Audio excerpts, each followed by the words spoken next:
The views expressed and the opinions given by the individual host and their guests do not necessarily reflect those of Para-X, its affiliates, or its sponsors.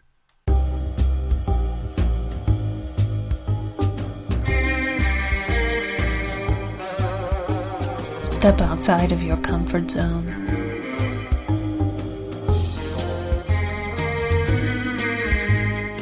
See the world with a whole new perspective.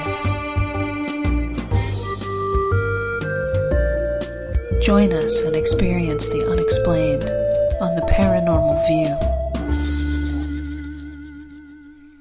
Welcome back, everybody, to the Paranormal View right here on the Para-X Radio Network.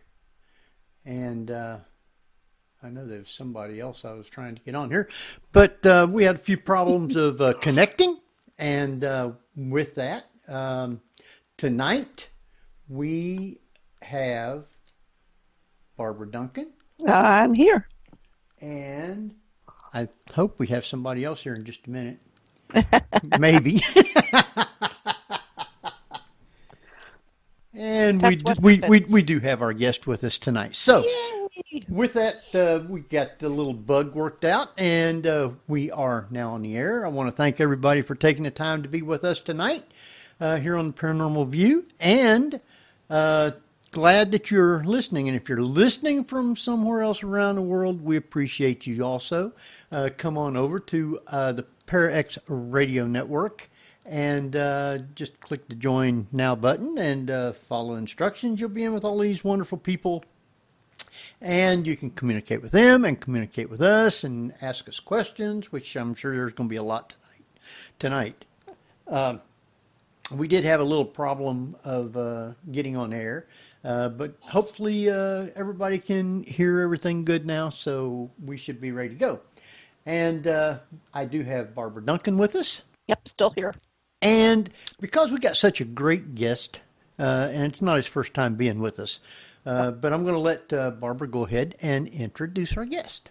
Well, like I said, he is a returning guest and very popular, and he is quite a multitasker at that. He's a paramedic, he's a paranormal investigator, he's an author. He's also on television on called Haunted Case Files, Haunted Hospitals, Paranormal 911. And he is the author of lots of books: Haunted Healthcare, The Horrors of Fox Hollow Farm, The Black Monk, Haunted Healthcare 2, A Haunting at Farrar, I believe is the name of it, and The Haunting of Asylum 49, and several more books. Please welcome back to the Paranormal View, Richard Estep. Good evening. Thanks for inviting me back. I appreciate it. Well, no problem. We always love to have good guests. And he writes books that scare the heck out of people. He does do that. I know she was saying you do the Haunted Hospital 49. You get to go there quite often and be one of the ghosts or something in there, scares people. Well, it's an old hospital, but it's now a full contact haunted house attraction, and it's run by a great bunch of people. Some of them as young as 8 or 9 years old. And so every Halloween, I get the opportunity to go down there with a few friends, and we'll dress up as extras in the haunted house, help scare the living daylights out of the customers, and then when the doors close at midnight, we'll look up and we'll lock ourselves in, and we'll begin a paranormal investigation right then and there. Now, do you find that because of the adrenaline level of all the participants, that the activity goes up during those off hours? That's exactly why we pick the Halloween week to do that, actually, because you get thousands of people coming through. All of them are going with one purpose, to get scared. So you get that emotional battery, if you will, charging up.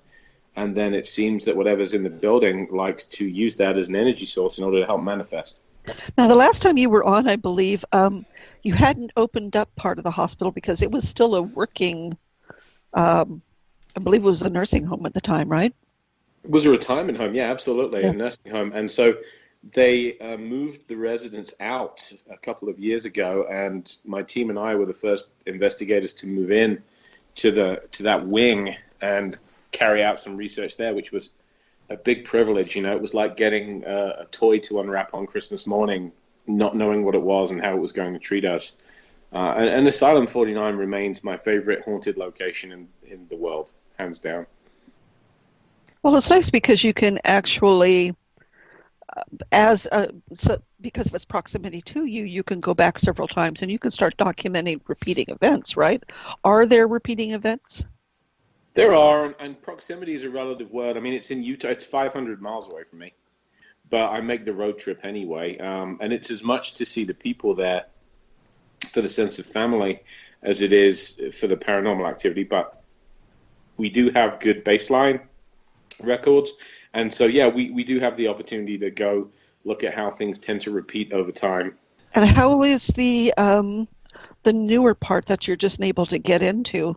My understanding is that at one time there were shadow figures that people were seeing in the security cameras. Well, they're all throughout the hospital. Shadow figures have been seen throughout Asylum 49, but yeah, they were seen by nursing staff that worked there back when it was a functional facility. And to this day, it seems that people are still citing them. The other part, the part that is the haunt, tends to be more active, but even so, the newer section, as I call it, is still surprisingly intense. There are still strange things going on over there. There's so much square footage at Asylum 49, well over 100,000 square feet, that it's always a challenge to know where to focus your attention. Heck yeah. I mean, I understand the security camera system would be beneficial for that. How much stock do you place in long-term security cameras? Because, a lot of times if they're staring at one space too long and you have the old cathode ray tube type, they tend to burn the screen. So you get images overlaying on top of images. They burn in. You raise a good point there, and I think I prefer cameras to eyesight. In other words, anything I can record and play back and analyze is something that I prefer to just eyewitness testimony. But to go down that road and answer Kat's question from the chat room, which is related to shadow figures, there tend to be broadly two types. There are the tall adult-sized shadow figures, and then the shorter child-sized ones. It's something that I'm starting to look at differently because of a conversation I had with my friend John Tenney. John's a terrific researcher and a real asset to our field. And John said, we are so culturally biased when it comes to shadow figures here in the Western world because we've all seen countless scary movies in which the shadow figures, are something to be afraid of. We tend to think they're out to scare us. But he said if you look at other cultures, especially Eastern cultures, they also have their shadow figures, but they believe that these are the spirits of loved ones that are coming back to watch over us.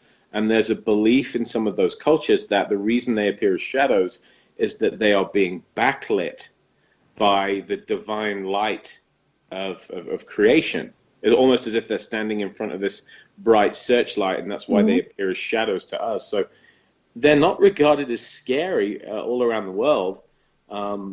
It's something that's kind of unique to us here in the West, and that really opened my eyes to looking at some possible interpretations of shadow figures.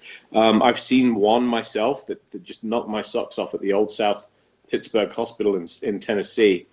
It was no more than 8 feet in front of me, and I actually thought it was the silhouette of one of my fellow investigators until I realized there was nobody in that particular part of the building.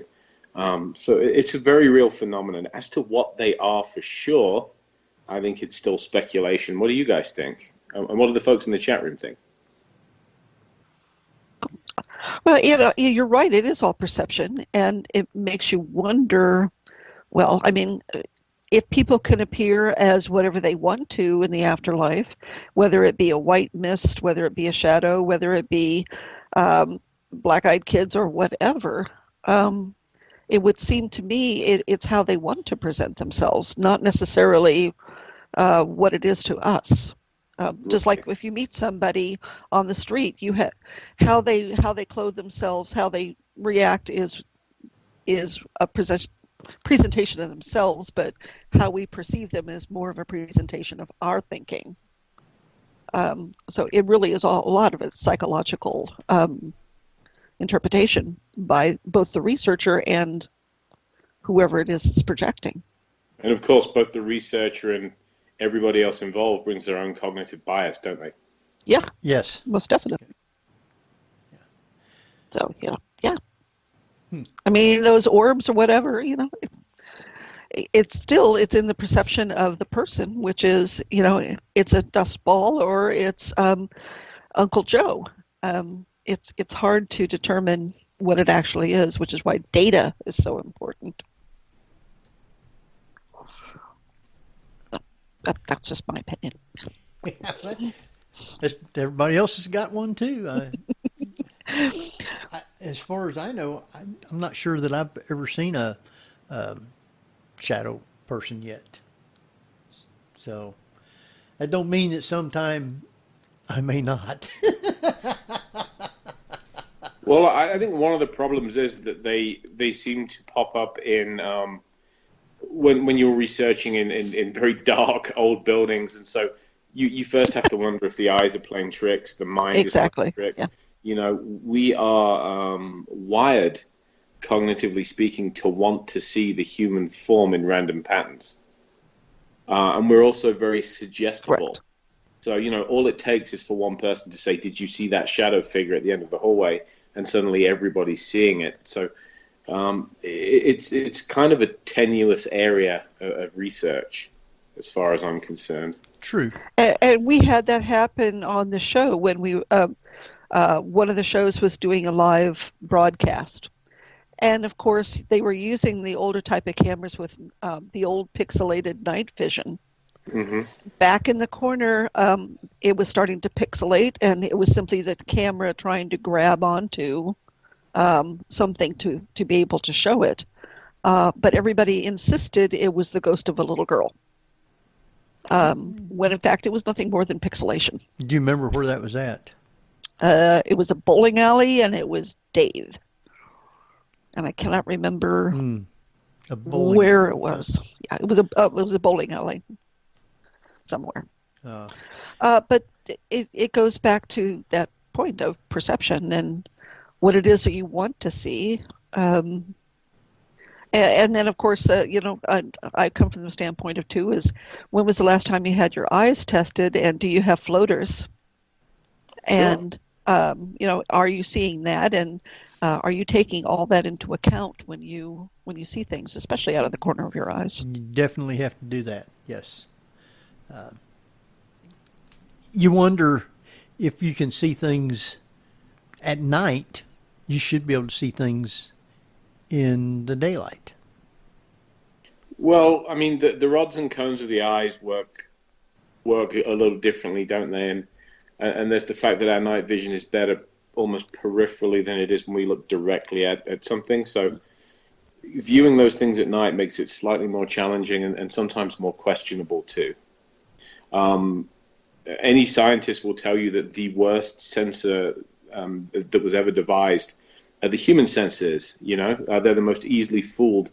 They're the most subjective. So if you can catch something like that on camera, that's wonderful. And it's been done by a few researchers. I mean, one of the most compelling pictures of a shadow figure I've ever seen was captured by Barry Kling at the Fairfield Inn just outside Gettysburg.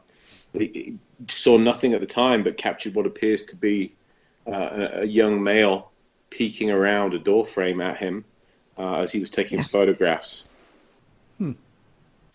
Barry has the best toys out of anybody in the paranormal, though.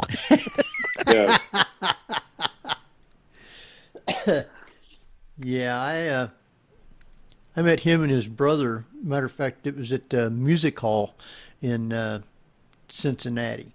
They had an event there, and I got to meet them there and interviewed them on the show, which I thought was really great. Barry has a brother. He must be a quiet man. Very clean. Yeah, Brad and very clean. Yeah.